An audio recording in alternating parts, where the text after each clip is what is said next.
hear discussions beyond the assumption that NATO membership is inevitable after independence. Neutral countries reject belligerence and certainly nuclear weapons, but have strong active defence forces. Well, as I said in my opening remarks, I don't think that the idea of Scotland joining NATO is inevitable. I think it's pretty clear that we have an ongoing debate on this that will need to be resolved in one way or the other. And I hope they will have that debate. I hope that in due course the Parliament would be involved, and indeed there may even need to be a referendum. So I wouldn't take that for granted. On the question of neutrality, as I said in my remarks as well, I don't think neutrality works for Scotland or makes sense for most countries these days, but it's quite general to say neutral countries do X or Y. There are many different kinds of approaches. There's more to debate there, but no, I don't take NATO for granted. I don't think anyone who proposes Scotland should be part of NATO should just assume it would happen. Yes, I very much agree that we should be looking much more at, as I said, the Irish model. And when we talk about neutral countries, we're not talking about countries that are going to be morally neutral, far from it. We're talking about countries who are not going to be part of existing military alliances. And of course, NATO is completely dominated by the interests of the US. And there are big issues around that.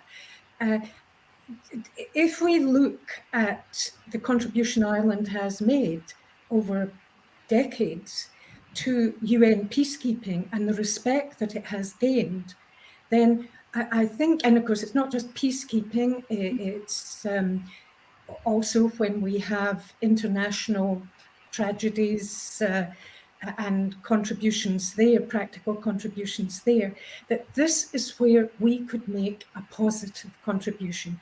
Just as in our anti-nuclear position, we can make a very positive international contribution.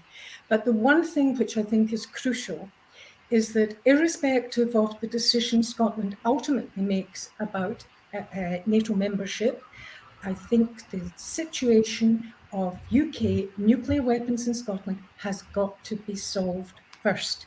There has got to be a clear timetable there. We have got to ratify the treaty on the prohibition of nuclear weapons. And when that's out the way, then I think a decision can be made. If that's not out the way, it will be subject to enormous pressure and blackmail in any application for NATO membership. Yes, well, obviously we'd have to apply as, although an ancient, very ancient nation, a new state. And there are, like anything, pros and cons. But fundamentally, NATO has been a very attractive option for the vast majority of the new states that have been created in Europe since the collapse of the Soviet Union. And you have to ask why they would want to join NATO and why the existing members of NATO want to have them in. Neutrality is, of course, an option. Really, the only ones I can think of in Europe are Ireland, Switzerland, and Sweden. And they've been the last two have been neutral for centuries, and for reasons that clearly suit the will of their people. I think probably it would be in our benefit to be a NATO member, and I think, as I said in my myth-busting piece, NATO would absolutely want us in. They wouldn't be keeping us out because we're too wee and too small and too stupid. But it's a decision for the Scottish people to make. It's a decision that we should probably overall have a national debate on, and like a number of other things, membership of the EU or membership of EFTA and the monarchy and all the other big questions, we should have a big debate first and then put it to the people. Thank you, Colin. That leads really nicely into that question around the constitution, which was brought up by a few people saying what would we cover within a constitution in terms of Scottish defence and protection. So kind of two questions. Firstly, are you in favour of a written constitution? And then what type of thing would be included with regards to defence and protection? Okay, so yes, I'm in favour of a written constitution. I'll just leave it at that. But in respect of defence and security and protection, how much of that should be in the Scottish constitution? I don't think it should be in there much at all. I mean, of course, it would be referenced and sort of linked to sort of the foundational aims of the state. But the purpose of the constitution is to create a broad framework which is sufficiently adaptable and vague and malleable to suit the state as it would evolve. So I would want to see a constitution which is shorter, which is focused predominantly on institutions and on the checks and balances within those institutions. So, in that context of a preamble or so on, sure, it's the mention of security as one of the aspirations of the state, but I wouldn't want to see anything too specific on that. Yes, I think there are two crucial areas that should be in the Scottish Constitution, and I think this is very, very fundamental. One relates to weapons of indiscriminate mass destruction. Now that includes chemical, biological, nuclear. And I think there should be a prohibition in the Scottish Constitution. We have something close to this in Austria and New Zealand, in legal format. I think we should have that in the Scottish Constitution. But the other should be what kind of permission should be required for Scotland to go to war or to engage in warfare. And there, I think there should be a lock. Some have suggested a triple lock or whatever number of qualifications. But in other words, that there should have to be a clear majority vote of the Scottish Parliament before Scottish troops are sent into war. Fantastic, thank you. And Colin, your view of the Constitution and the coverage for defence and security? Yes, absolutely. We must have a written constitution. The rights of the citizens of Scotland must be clearly enshrined and understood, and limits on the power of the executive of the country must be clearly defined as well. I agree with Isabel that it should not be directly within the power of the executive to decide whether to commit our forces to any kind of warfare. That should be authorised by Parliament, and it should not be allowed to be conducted unilaterally as it is within the UK at the moment. Scotland, no matter what we spend on defence, would still be a small country spending a relatively small amount. So how do we decide our priorities? We have Hillary, who said our top priority is maritime, then cyber, and we've had another few comments. So any ideas around this kind of prioritisation as an independent country? What's your number one priority? And then how do you start to prioritise? Isabel, could I ask you to answer that one first? Yes. Well, this is why I think our starting point, and to be fair, not that they really act on it, but the UK government in its security reviews, both its one at the end of last year and 5 years ago, has actually taken a position of saying what are the security risks. And of course, its list of security risks quite significantly don't involve traditional military action or traditional military threat. And Scotland has to do this. And this is why I'm suggesting that, first of all, we put the emphasis in our language on Scottish security and assessing what the risks are, the existential risks, and that we do establish, which we could do now, a Secure Scotland Commission to try to do perhaps reports every 2 years on where those risks are.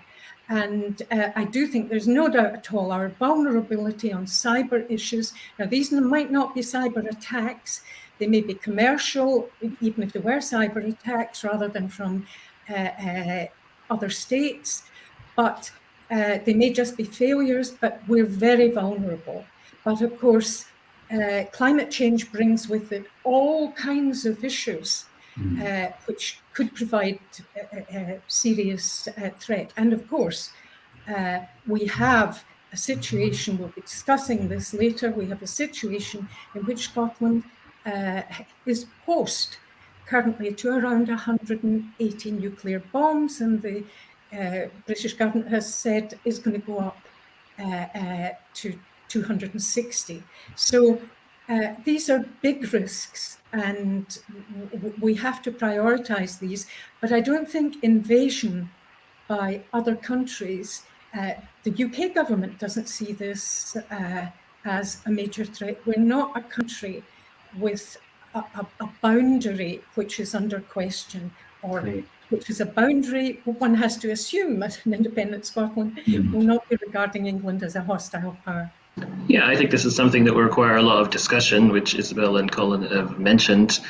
From my perspective as a foreign policy person, I would take a comparably broad definition of sort of the security and defence of Scotland, and that's about ensuring that Scotland can remain what we are and will be, which is a democracy with the kinds of rights and freedoms that we want, and consider the things that are going on in the world which would challenge those. And of course, those are things that I mentioned in my opening remarks of the future of multilateralism, of the United Nations, of whether or not they continue in a form that, as they were designed to be, what happens with the direction of international law and the competition between the United States and China and so on, and where Scotland fits in and all that. Isabel mentioned cybersecurity. Those are issues and threats that we face already if we look at what happened to SEPA several months ago. So, I don't have a direct answer on what the number one priority we should be focusing on, but I think it's something that we need to be giving a lot more discussion to, not just us, but also Scottish politics. And of course, Scottish politics does not do that. Yes, so I'd like to reinforce on cybersecurity. In addition, I was going to mention SEPA, but also our Scottish NHS was targeted by cyber criminals in recent years. And don't forget, in Scotland, we have two of the leading world universities in terms of cybersecurity training in Aberdeen and Edinburgh. They produce graduates that get snapped up by places like GCHQ straight away. So we have got, I wouldn't say self-sufficiency, but we do have centres of excellence in that. We've got to concentrate on our health risks. The pandemic has just shown how immensely damaging that can be, and we've got to prepare ourselves for that. But on the straight defence side, we've got an enormous maritime exclusive economic zone compared with our geographical area. I mean, Norway has a bigger one because of its huge land, north-south land cover. And we would need to cover that both from a naval and an air force point of view, given our geopolitical situation. So, but it's all down for cross-party and civic society agreement on prioritising what those risks are, what the actual order of sequence in those priorities are, and how we're going to meet them from our budget. Great. Well, I would summarise there a couple of things I think which have been consistent. I think the first thing that I would say is that we need to start thinking about these things now. And this is one of the reasons that we've decided to run this conference, is that we really need to think that there's a lot of things that the current Scottish administration and Scottish society as a whole really need to start talking about. And then the second point is this involvement of the nation and making these decisions with as much information, as much involvement as possible. Is that a fair reflection on the conversation so far? Great. We've got a good question here, which is, how seriously do we take our UK once we're independent against a newly independent Scotland? Quite confident, or as confident that we can be, that the relationship between Scotland and the UK should be a constructive one and a positive one on defence and security, on everything else. Now, I mean, obviously, we'll never be able to control politics or decisions in the UK. So I mean, the rest of the UK in this. We can only control what we would be doing. But the number one way to try to ensure that our bilateral relationship continue to be constructive is to work through institutions. So that could be bilateral institutions that would be established as part of the separation and independence process. That could be through working together in NATO or in the United Nations, or on things that are practical, for instance, in the management of the common travel area. So through institutions, you can bind the parties together and try to, show that any disputes are managed through those institutions. And I think that would always be the kind of focus that I would suggest. Brilliant. That's an answer I expect from a political scientist for absolute sure. But okay, Colin, could you address that one next? Yes, well, we would expect to have excellent relations with our current partners in the UK once we become independent. We're obviously going to have to build up our own capability in areas such as intelligence gathering and cybersecurity. But it's interesting to note, for instance, that General Douglas Lute, when he was talking to the House of Commons Defence Select Committee about the relationship between the US and the UK since President Biden's come in, was that the number one importance the US placed on the UK's capabilities was intelligence sharing in the Five Eyes. And the Five Eyes, of course, comprise US, UK, Canada, Australia, and New Zealand. New Zealand's a country with the same size of population as Scotland has. So if New Zealand can be a valued partner in intelligence gathering and cyber security, Scotland clearly can as well, and England and our UK would have a very strong vested interest in making sure what it considered its backdoor, i.e. Scotland, was an integral part in the thinking. So I think we will be welcomed and will establish extremely good relations with our friends and cousins south of the border. I mean, I think the first thing I would say is that all states are up to things that are questionably ethical when it comes to intelligence gathering, hacking, etc. It is only a few weeks ago when the Swedish government had to make a formal complaint and request for apology from Denmark because it was discovered that Denmark's intelligence agency had been working with the US in effect to hack other European leaders, including Angela Merkel and including Swedish politicians. So they had been up to that, undermining others in this way. So we've got to be aware of the fact that intelligence agencies have got to be kept under control, and that all governments are doing often rather questionable things.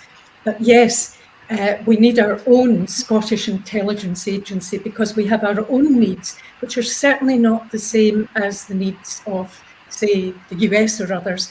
We're not really going to be desperately involved in, trying to hack into what the Chinese or the Indians or the Iranians, are saying and doing. But we do actually probably need to up our game in terms of organised crime and all kinds of things like this. But we can certainly build a joint civil and military intelligence unit on the basis of our existing Police Scotland Intelligence Centre, which is in the Police Crime Campus. So this is something we can build on. We've got the basis there. In terms of relationships, obviously the British state, particularly, not exclusively, but particularly if it's a Conservative government, they are going to be desperate to hold on to Faslane and to hold on to Trident, not because it has a military purpose, not because it has a defence purpose, but because it has an enormous international prestige purpose, and they think it's crucial in keeping their permanent place in the UN Security Council. So they're going to be desperate to do this, which is why when you're under that situation, you have got to have very, very clearly defined strategy and red lines, and you've got to have it there. Now, we're greatly helped now that we've got the new TPNW treaty, because that puts Scotland, when we ratify it, into an international legal context. It's a UN treaty. It has now 52, 53 other states involved. So that makes things easier for Scotland. But the key here is we have to have a timetable, because what the UK will do is not say, oh no, you cannot insist that we remove Trident. What they will do is say, well, we need 10 years, we need 15 years. They'll even put up with 5 years on the assumption after 5 years they'll get another 5 years, which is so important that we deal with this right away with a timetable. Now, we've done the work in terms of disarming Trident. SCND did a techniques at the time during the referendum, detailed report on how it can be done practically. And the one thing that can be done comparatively quickly, it requires the UK government to create a storage centre for nuclear bombs, but then they do have the factory which produces the warheads. But the actual warheads can be got rid of in a phased way within a couple of years. We've just had a poll open, and just to assure people we're not saying this is scientific in any way, it's to get the opinions of our attendees. But we said after independence, Trident, and we've got no people who've said should stay, and I think that would be a little bit more reflective. But interestingly, we've got 60% who said it should go as soon as possible within 2 years, 30% who said it should go within 5 years, and then around 12.5% who said, hold on a minute, this is maybe one of our aces in terms of bargaining with the United, with the rest of the United Kingdom. I would like just very quickly to cover, because we've had quite a lot of comments from the attendees around the naval defence of Scotland stroke Coast Guard, because that's obviously a huge issue considering the size of our coastline. And Colin, as someone who's flown over most of our coastline for a good chunk of your years, would you like to give us your thoughts on that first of all? Yes, we've got a very extensive exclusive economic zone. Obviously, our territorial waters are only 12 miles from our coastline, but the EEZ is out to 100 miles and covers well into the Atlantic. That brings with it a lot of international responsibilities as well. But we need to protect our sovereignty and our territorial integrity. We need to protect our economic assets, which are effectively at present the oil, gas and mineral resources, the fishing rights, and of course, more and more the renewable energy producing ability, such as offshore wind, tidal stream power generation, which is in fact Scotland has got a world lead in right now. And so all of those things need to be monitored, patrolled. You can monitor, first of all, from the air.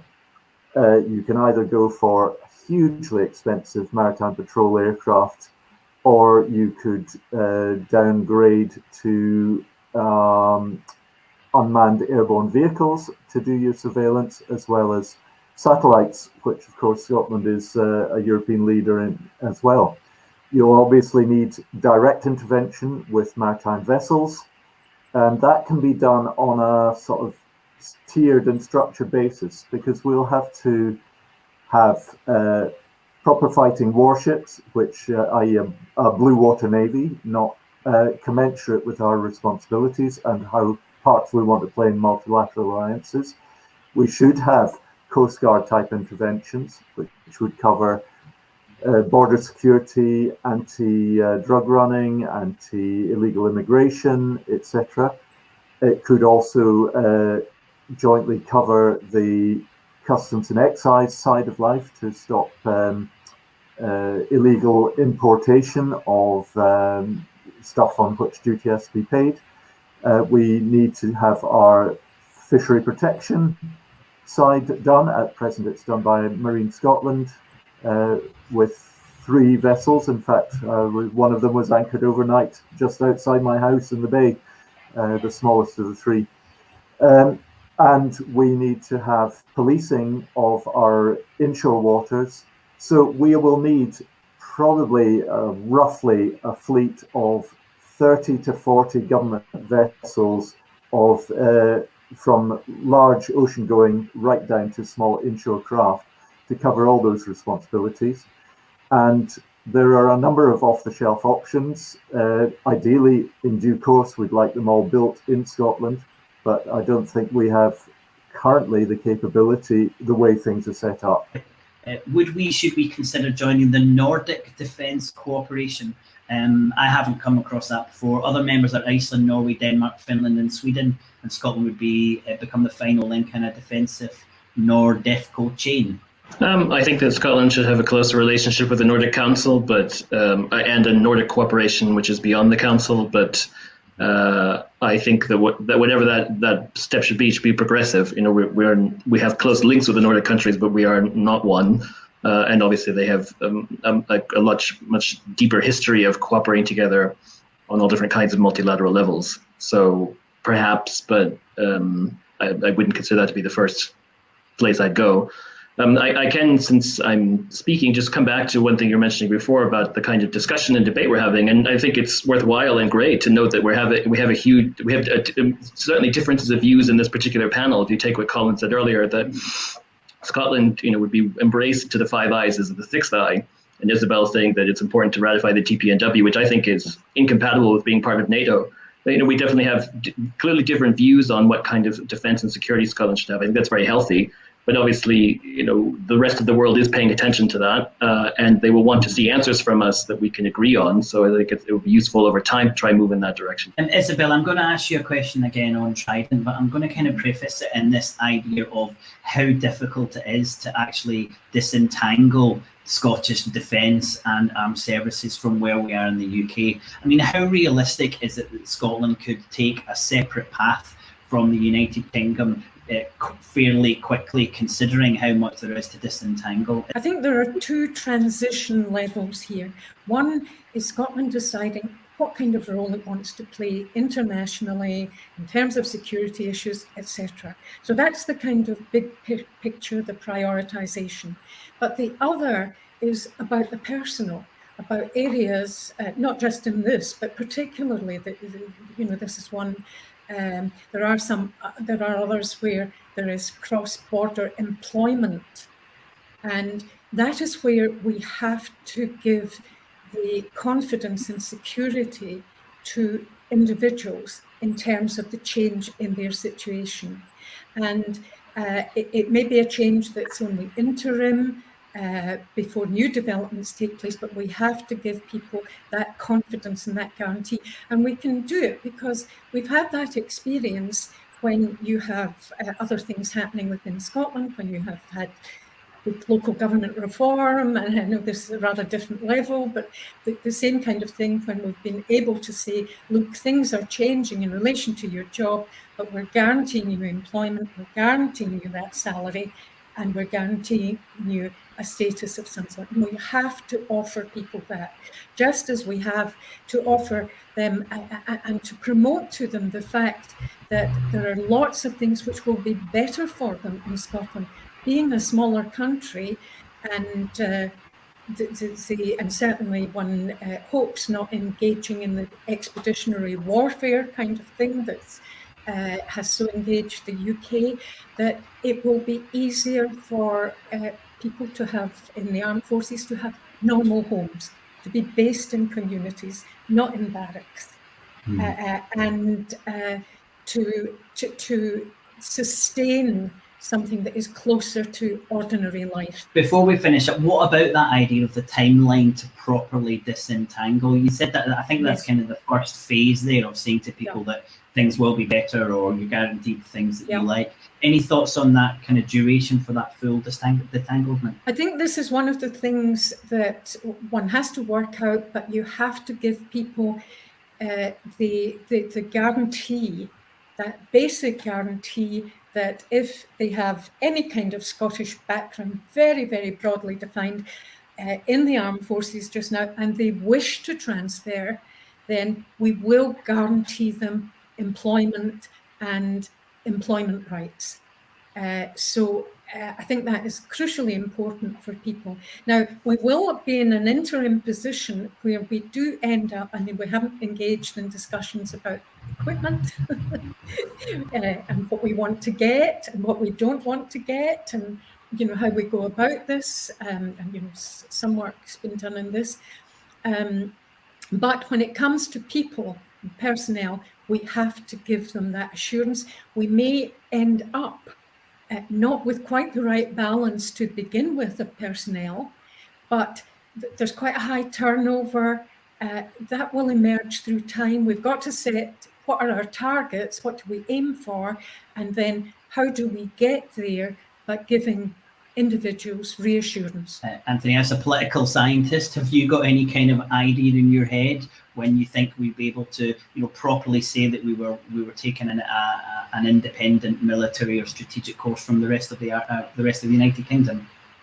Well, I suppose that links through to how long the transition to independence would be and what would be happening during that transition. I'm currently working on that, but I think it's reasonable to assume that the transition could take about 2 to 3 years. So I suppose the question is, how much could be accomplished during that period, and how much would the UK be willing to work with us to start to achieve some of the things that we would want during that? So I think it's challenging to say, but I would really want us to be in a position where, as obviously there would be transitions and so on, and not, by the way, that all needs to be compatible with joining the European Union, those transitions. But I would want us to be in a position where, as much as was possible, considering the circumstance, that we were ready to start doing a lot of things at the point of independence, on the day of independence. But obviously we won't be able to do all of it. So, I think a lot will come down to how organised the Scottish Government is to implement the transition, and that could go in a variety of different ways depending on how they structure that. Yep, undeniably there's a huge amount of work to be done, and I'd like to thank the three of you on behalf of the movement, of the work that you're doing and that you've done already, because I do feel that if we are prepared, then we're much more likely to be able to take control. Very quickly, we've got a small example of precedent. I used to fly search and rescue for a while when I was in the Navy. Search and rescue was privatised 4 or 5 years ago, and there was a case where all the Navy and Air Force search and rescue pilots and backseat crew were basically offered places of employment in the civilianised industry. They had to retrain on new helicopters to fulfill that role, and the transition happened, and it was over about a 3-year period. So in a small scale, there is precedent. It can be done. You just have to have a vision and a will. Well, I'm very glad we finished on such a high positive note. Thank you for the three of you for taking part. Thank you very much.